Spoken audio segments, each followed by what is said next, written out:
how do we use these technologies in a way that benefit us and don't get ahead of us? We're not trying to create a dystopian world, right?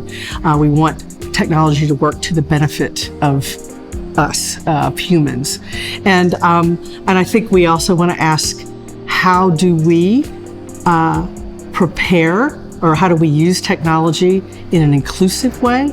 How do we include everyone as participants in the economy of the future, right? And not leave everybody behind or not make a few people very rich.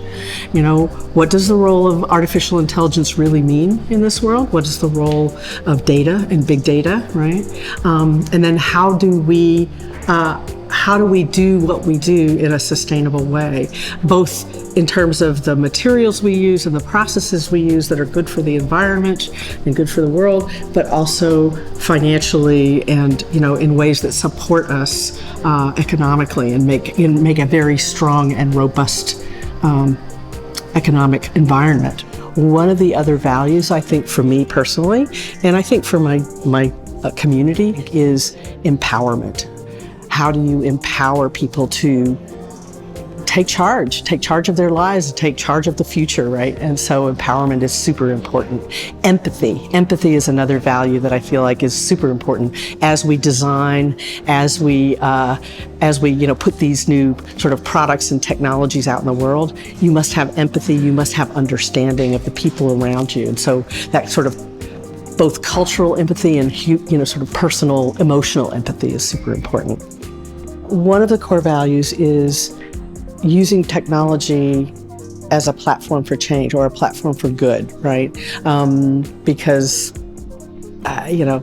we've made a lot of people rich through technology development in the past, right? In terms of the computational era, right? A few people got very rich. We don't want to do that again. As digital fabrication, spreads, and as technology development, accelerates, we really want to give everyone access. So it's about democratizing access, right?